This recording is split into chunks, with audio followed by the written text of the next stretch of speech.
આ સરદાર સાહેબનો દિવ્ય આત્મા એને આ ગુજરાતની ભૂમિ એમના તરફ ખેંચી લાવી છે. એમના પૂર્વજોની હું તમને થોડી વાત કરું ને તો એકચ્યુઅલી પાટીદારો ગુજરાતમાં હતા જ નહીં, પટેલો ગુજરાતમાં હતા જ નહીં. અહીંયા જેટલા પટેલો બેઠા ને, તમારું વતન ગુજરાત નથી. આમ તો હું સુધારું ને, કારણ કે હું પટેલ જ છું. એટલે આપણું વતન ગુજરાત નથી. પટેલો પાટીદારો ભારતની દ્રષ્ટિએ વાત કરીએ તો પંજાબમાંથી સ્થળાંતર કરી અને ગુજરાતમાં આવ્યા છે. મૂળ પંજાબની અંદર હતા અને પંજાબમાંથી સમયાંતરે રોજી રોટી માટે, પોતાની કારકિર્દી માટે એ ધીમે ધીમે ધીમે ધીમે બધે ફેલાતા ગયા. એમાં તે વખતના રાજા આ પટેલોને ગુજરાતની અંદર લાવ્યા અને ગુજરાતમાં 3 જગ્યાએ એ પટેલો વસ્યા છે. એક ચરોતર પ્રદેશ, કેટલાક ત્યાં વસ્યા. બીજો ઉત્તર ગુજરાતનો પ્રદેશ, કેટલાક ત્યાં વસ્યા. અને ત્રીજો કાઠિયાવાડનો આ અમરેલી બાજુનો પ્રદેશ, કેટલાક અહીંયા વસ્યા. સરદાર સાહેબની 16મી પેઢી સ્થળાંતરિત થઈ અને ચરોતરમાં આવી. એટલે એમનું મૂળ તમે કાઢવા જાઓ ને, આગળ આગળ આગળ આગળ જતા તો એમની 16મી પેઢી છે એ ચરોતરની ભૂમિ પર આવી અને કરમસદની અંદર એમણે પોતે ખેતીવાડીનું કામ સંભાળ્યું. સરદાર સાહેબની પેઢીએ અને પેઢીગત પેઢી આ ખેતીનું કામ ચાલતું હતું. સરદાર સાહેબની આગળની 4થી પેઢીથી એનું કામ બદલાયું. ખેતી તો કરતા જ હતા, પણ ખેતીની સાથે સાથે ગામનું મુખીપણું એ સરદાર સાહેબનો પરિવાર કરતો હતો. એમના પિતા ઝવેર બાપા અને એમના બા લાડબા. આ ઝવેર બાપા અને લાડબા એ બંનેના લગ્ન થયા.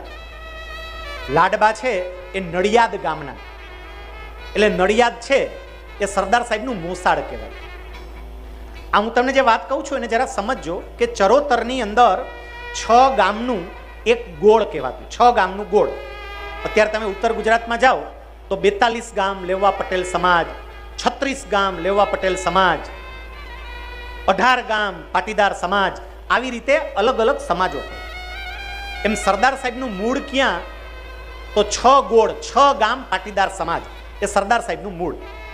અને 6 ગામની અંદર જેનો સમાવેશ થતો, એ ગામમાં એક કરમસદ જ્યાં સરદાર સાહેબનો પરિવાર વસતો હતો, એક નડિયાદ, એની બાજુમાં આવેલું વસો, ધર્મજ, સોજિત્રા અને ભાદરણ. આ 6 ગામનું ગોળ હતું. અને દીકરા દીકરીના વ્યવહાર આ 6 ગામમાં જ થાય. 6 ગામથી બહાર કોઈ દીકરા દીકરીને પરણાવે નહીં. એ સરદાર સાહેબના પિતાના લગ્ન એ જ 6 ગામ પૈકીના એક ગામ એટલે નડિયાદના લાડબા સાથે થયેલા. પણ એમના પિતા ઝવેર બાપા એ પણ કેવા શૂરવીર હશે. 1857માં જ્યારે વિપ્લવ થયો, અંગ્રેજોની સામે મંગલ પાંડેએ બળવો પોકાર્યો અને ભારતને સ્વતંત્ર કરવા માટે, ભારતને આઝાદ કરવા માટેની ચળવળ શરૂ થઈ. એ વખતે આ કરમસદના પાટીદાર ઝવેર બાપા મહારાણી લક્ષ્મીબાઈના સૈન્યમાં લડાઈ લડવા માટે ગયેલા. આ ક્યાંથી ગુણો આવે છે તમે જોજો.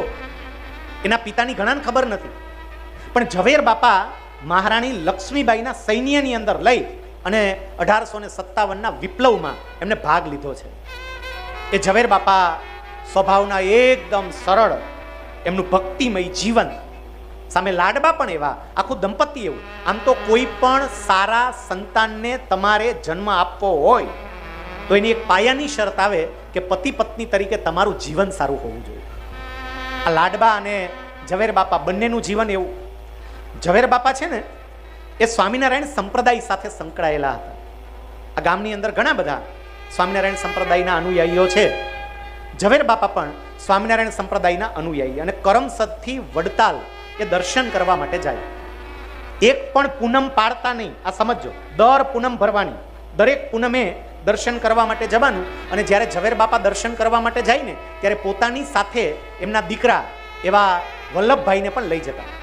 વલ્લભભાઈને સાથે લઈ અને દર્શન કરવા માટે જાય. એ પોતે પૂનમનો નિર્જળા, એકાદશીનો નિર્જળા ઉપવાસ કરતા ઝવેર બાપા. ઝવેર બાપા એકાદશીનો નિર્જળા ઉપવાસ કરે એટલે વલ્લભભાઈ, સરદાર સાહેબનું બાળપણનું નામ, એ વલ્લભભાઈ પોતે ઉપવાસ કરે. પિતાની સાથે વડતાલ પદયાત્રા કરીને જાય, પિતાની સાથે ઉપવાસ કરે. એ વખતે વડતાલ સંપ્રદાયની અંદર એક સંત હતા, સાધુ યજ્ઞ પુરુષ દાસ. જેણે 1907માં BAPS સંસ્થાની સ્થાપના કરી, એ સાધુ યજ્ઞ પુરુષદાસ શાસ્ત્રીજી મહારાજ, એમના પ્રત્યે આ ઝવેર બાપાને ખૂબ ભક્તિભાવ, ખૂબ પ્રેમ. અને સરદાર સાહેબ નાના હતા ત્યારે શાસ્ત્રીજી મહારાજના દર્શન કરાવવા માટે લઈ ગયેલા. શાસ્ત્રીજી મહારાજે એના ઉપર હાથ મૂકી અને એમને આશીર્વાદ આપેલા કે મોટા થઈને રાજ કરશે, દેશની સેવા કરશે. આવા આશીર્વાદ શાસ્ત્રીજી મહારાજે વલ્લભભાઈને બાળપણમાં આપેલા. એ પિતાના સંસ્કારો બધા જ વલ્લભભાઈમાં ઉતર્યા. વલ્લભભાઈનો જન્મ નડિયાદની અંદર થયો છે. અહીંયા જ્યારે ગોરધનભાઈ પ્રવચન કરતા હતા ત્યારે ગોરધનભાઈ એક વાત કરી હતી, તમે જોજો. એમણે એવું કહ્યું હતું, ઘણા લોકોને તમે પૂછો ને કે સરદારનું જન્મસ્થળ, તો શું જવાબ આપે? કરમસદ. કરમસદ નહીં, સરદારનું જન્મસ્થળ નડિયાદ હતું. કેમ? કારણ કે સરદારના માતા લાડબા, એનું પિયર કયું હતું? નડિયાદ. અને આપણે ત્યાં પેલા પ્રસૂતિ હંમેશા પિયરમાં જ થતી. એમાંય પ્રથમ પ્રસૂતિ તો પિયરમાં જ હોય, બાકીની પછીની પ્રસૂતિ પણ પિયરમાં થતી, પણ પ્રથમ પ્રસૂતિ તો પિયરમાં જ. આપણા જે કંઈ પણ આવા નિયમો કરેલા હતા ને, એની પાછળના કેટલાક કારણો હતા. આ પ્રથમ પ્રસૂતિ પિયરમાં કેમ થતી હશે? ચલો, વલ્લભભાઈનો જન્મ નડિયાદમાં થયો. લાડબાની એમની પ્રથમ પ્રસૂતિ નહોતી, કારણ કે વલ્લભભાઈ તો લાડબાનું ચોથું સંતાન હતા, પણ એમનો જન્મ ત્યાં થયો, એમની પ્રસૂતિ ત્યાં થઈ. પિયરમાં પ્રસૂતિ શું કામ એને થતી? એની પાછળનું કારણ છે હાહુઓ. આ પેલાની સાસુઓ છે ને, એટલી ખતરનાક હતી સાહેબ. ખરેખર ઓલી વહુ, એને બિચારીને જો રોટલામાં ઘી નાખવું હોય તો એ હાહુને પૂછ્યા વગર રોટલામાં ઘી નખાય નહીં. આમાં જેટલા ધોળા વાળવાળા બેઠા એ મારી વાત આરે સહમત થશે. બોલો બા બધાય, તમારે હાહુને પૂછ્યા વગર કઈ થતું? કાંઈ ના થાય. હાહુને બધું પૂછવું પડે. હવે જો પ્રસૂતિ પિયરમાં થાય અને પિયરની અંદર માની પ્રસૂતિ સાસરે થાય, ત્યાં તો હાહુ હોય. એક સાથે બે જીવનું પોષણ કરવાનું હોય. પોતાનું પણ પોષણ થવું જોઈએ, બાળકનું પણ પોષણ થવું જોઈએ, આરોગ્યપ્રદ ખોરાક મળવો જોઈએ, સાસુ સારું ખાવા ના દે. અને એટલે આપણા વડવાઓ બહુ તૈયાર હતા કે પ્રસૂતિ પિયરમાં કરો, કમસે કમ ત્યાં માં દીકરીને હાચવે તો ખરી, એનું ધ્યાન રાખે. એટલે મેં તમને કહ્યું ને કે સાસુઓ બહુ, અત્યારે તો બિચારી સાસુઓ બધી બદલાઈ ગઈ હવે. અને એમાંય અહીંયા મારી સામે જેટલા 50 વર્ષની ઉંમરના બહેનો બેઠા છે ને, તમે બધાય બહેનો ખરેખર કમનસીબ છો. બધાય 50 વર્ષની આસપાસ વાળા બિચારા બધાય કમનસીબ. શું કામ? ઈ જ્યારે વહુ હતા ત્યારે ઘરમાં હાહુનું હાલતું હતું, અને હવે બિચારી હાહુ બની એટલે ઘરમાં વહુનું હાલે છે. એનું કોઈ દી હાલ્યું જ નહીં. તમે જુઓ, એમને કોરે કોરું જ ગયું સેવામાં. પેલા હાહુની સેવા કરી અને હવે વહુની સેવા કરે છે. અહીંયા લાડબાની પ્રસૂતિ એ પિયર નડિયાદમાં થાય છે, અને ત્યાં તારીખ 31મી ઓક્ટોબર 1875ના રોજ વલ્લભભાઈ પટેલનો જન્મ થાય છે.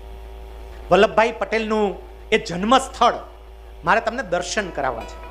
અહીંયા ત્યાંથી જરા એ જન્મસ્થળની એક સ્લાઇડ બતાવજો, ખબર પડે. એમાં બર્થ પ્લેસ એવું લખ્યું હશે. કથા ફોટો એવું એક ફોલ્ડર છે, અને કથા ફોટો ફોલ્ડરની અંદર ત્યાં પેલા ભાઈને એક કામ આપ્યું હતું. કંઈ વાંધો નહીં, આપણે પછી જોશું એવું હશે તો. પણ એટલું જોજો કે સરદાર સાહેબનો જે જન્મ થયો હતો એ સ્થળ કેવું હતું, આપણને અહીંયા બેઠા બેઠા દર્શન થશે. અને સરદાર સાહેબ જ્યાં રહેતા એનું કરમસદનું મકાન કેવું હતું. સરદાર સાહેબ એ અલગ અલગ 5 ભાઈઓ અને 1 બેન. 5 ભાઈઓમાં સૌથી મોટા એમનું નામ સોમાભાઈ, પછી એથી નાના એમનું નામ નરસિંહભાઈ, એથી નાના એમનું નામ વિઠ્ઠલભાઈ, ચોથો નંબર આ વલ્લભભાઈ, 5મા નંબરે એક કાશીભાઈ, અને સૌથી નાના એક બેન હતા એનું નામ હતું ડાઈબેન. એટલે વલ્લભભાઈ પટેલને એ 4 ભાઈઓ, આમ તમે જોવા જાવ તો એને 4 ભાઈઓ, એના સહિત 5 ભાઈઓ 1 બેન, એટલે આપણે ભાંડરડા કહીએ ને તો એ 6 ભાંડરડાઓ હતા. વલ્લભભાઈ એમનો અભ્યાસ બહુ મોડો શરૂ થયો છે.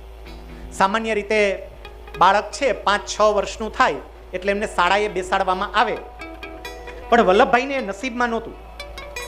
વલ્લભભાઈ 9 વર્ષની ઉંમરે શાળામાં બેઠા છે. 9 વર્ષની ઉંમરે એનો અભ્યાસ શરૂ થાય છે. અહીંયા જેટલી માતાઓ બેઠી છે ને, એ માતાઓને મારે એટલી પ્રાર્થના કરવી છે કે મહેરબાની કરીને દીકરા કે દીકરીને વેલા ભણાવવાની બહુ ઉતાવળ નહીં કરતા. અત્યારે તમે જોવો આ મમ્મીઓને જે રોગ લાગ્યો છે સાહેબ, હજી તો બિચારું માંડ 2 વર્ષનું થયું હોય, 2.5 વર્ષનું થયું હોય અને પ્લે હાઉસ ને ફલાણું ઢીકડું આ તે જાત જાતનું એટલું ચાલુ કરાવી દે. ઓલા 2.5 વર્ષના બોલો આ મ્યુઝિક ક્લાસમાં મોકલે છે. એને બિચારાને શું ખબર પડતી હશે? મ્યુઝિક ક્લાસમાં મોકલવાનું, ડાન્સ ક્લાસમાં મોકલવાનું, આમ એવું તૈયાર કરી દેવું છે ને બાળકને. એક વાત સમજજો, કેરી હોય ને કેરી એ 2 રીતે પાકે. કેરી એક કાર્બાઇડ થી પાકે. કેરી તમે મૂકો, વચ્ચે કાર્બાઇડ મૂકો એટલે 2 દિવસમાં કે 3 દિવસમાં કેરી પાકી જાય, અસલ પીળી થાય, દેખાવમાં બહુ સરસ હોય. અને બીજું કુદરતી રીતે પાકે. એને મૂકવાની, માથે પરાળ મૂકવાનું, ઉપર કોથળા ઢાંકવાના, કુદરતી રીતે કેરી પાકે. પણ કુદરતી રીતે કેરી પકાવવી હોય ને તો એને અઠવાડિયું લાગે. એ કદાચ દેખાવમાં બરોબર ન હોય પણ એની જે સુગંધ હોય ને એ અદ્ભુત હોય. આપણે શું કરીએ છીએ ખબર છે? બાળકોને કાર્બાઇડથી પકાવવાનો પ્રયત્ન કરીએ છીએ. એને કુદરતી રીતે પાકવા દો, એનું બાળપણ તો માણવા દો, બિચારાને રમવા દો, આંટા મારવા દો, ધૂળમાં રમવા દો. કેટલીક મમ્મીઓ તો એવી આવી ધૂળ અડવા જ નથી દેતી. બોલો, ધૂળને ન અડાય બેટા, ના અડાય, ધૂળ ના અડાય. અરે એનો બાપો ધૂળમાં જ રમતો તો, પૂછો. બાળકનું બાળપણ નહીં છીનવતા, બાળકને પૂરી રીતે એનું બાળપણ માણવા દેજો. સરદાર વલ્લભભાઈ પટેલે પોતાનું બાળપણ માણ્યું છે. 9 વર્ષની ઉંમરે એ ભણવા બેઠા. એમને છે ને એમના મોટા ભાઈ વિઠ્ઠલભાઈ, આગળ એની ઘણી વાતો આવશે, એ વિઠ્ઠલભાઈ વલ્લભભાઈને ગાંડો બળદ કહીને બોલાવતા. ગાંડો બળદ, એ ગાંડા બળદ ક્યાં ગયો, એ ગાંડો બળદ અહીંયા આવ, ગાંડો બળદ કહીને બોલાવતા. અને તોય નાનપણથી આ વલ્લભભાઈએ પોતાના મોટા ભાઈ વિઠ્ઠલભાઈ એનું ક્યારેય અપમાન નથી કર્યું. એને ગાંડો બળદ કહીને બોલાવે ને તો એ વાત આખી એ સાંભળી લે. મારે જે તમને વાત કેવી છે, વાત હવે સમજજો. વલ્લભભાઈના સ્કૂલના કેટલાક પ્રસંગો આપણને ખબર પડે કે વિદ્યાર્થી તરીકે જ્યારે અભ્યાસ કરતા હતા ત્યારે કેવા હતા. એમનું પ્રાથમિક શિક્ષણ કરમસદની અંદર જ થયું. પછી એનું આગળનું શિક્ષણ, કારણ કે એને અંગ્રેજી ભણવાનો શોખ હતો તે વખતે વલ્લભભાઈને, અને અંગ્રેજી ભણવા માટે બાજુના પેટલાદ ગામમાં ગયા હતા. પછી એમને નડિયાદમાંથી હાઈસ્કૂલ કરી અને છેલ્લે થોડો સમય એ વડોદરામાં પણ ભણ્યા. એટલે એનો અભ્યાસ 4 જગ્યાએ થયો છે: કરમસદમાં, નડિયાદમાં, પેટલાદમાં અને વડોદરામાં. 4 જગ્યાએ એણે અભ્યાસ કર્યો છે. અને એના અભ્યાસકાળ દરમિયાનના કેટલાક પ્રસંગો એની મારે તમને વાત કરવી છે, આપણને ખબર પડે કે બાળપણમાં એ કેવા હતા. એક વખતે સ્કૂલમાં ભણતા હતા, પ્રાથમિક શાળાની આ વાત છે. પ્રાથમિક શાળાનો વિદ્યાર્થી કેવો હોય? હજી માની લો કે એ 2જા ધોરણમાં કે 3જા ધોરણમાં ભણતો હોય. વલ્લભભાઈ 9મા વર્ષે ભણવા બેઠા હતા, એટલે 12-13 વર્ષની એની ઉંમર હોય. 12-13 વર્ષની ઉંમરનો આ પ્રસંગ છે. એક શિક્ષક હતા, એનું નામ અગરવાલ સાહેબ. હવે અગરવાલ સાહેબ છે એનો પીરિયડ હતો, વિદ્યાર્થીઓ બધા અગરવાલ સાહેબની રાહ જોવે, પણ અગરવાલ સાહેબ શિક્ષક જોડે, સ્ટાફ જોડે, સ્ટાફ રૂમમાં બેઠા બેઠા ગપાટા મારે. અહીંયા રાહ જોવાય પણ અગરવાલ સાહેબ ત્યાં ગપાટા મારે, છોકરાઓ રાહ જોવે. સાહેબ આવ્યા નહોતા. એમાં એક છોકરો, એને ગાતા બહુ સરસ આવડતું. આપણે આ ભાઈ કેટલું સરસ ગાતા હતા, એમનો કંઠ બહુ સરસ હતો, ગાતા બહુ સરસ આવડે. એટલે વલ્લભભાઈ એને ઊભો કર્યો કે હે અગરવાલ સાહેબ તો આવ્યા નથી, હાલને તારી કળા પીરસને આગળ બોલાવ્યો. અને પેલા એ ગાવાનું ચાલુ કર્યું. એને ગાવાનું ચાલુ કર્યું ને એનો અવાજ જે સ્ટાફ રૂમ સુધી પહોંચ્યો. શિક્ષકો બધા બેઠા હતા. વલ્લભભાઈએ આ અવાજ સાંભળ્યો, વાત સાંભળી. પેલા વલ્લભભાઈ શું, પેલા અગરવાલ સાહેબે આ ગીત સાંભળ્યું, તરત થયું કે આ છોકરા ગાવા કામ માંડ્યા. એટલે ફટાફટ એ ત્યાં આવ્યા.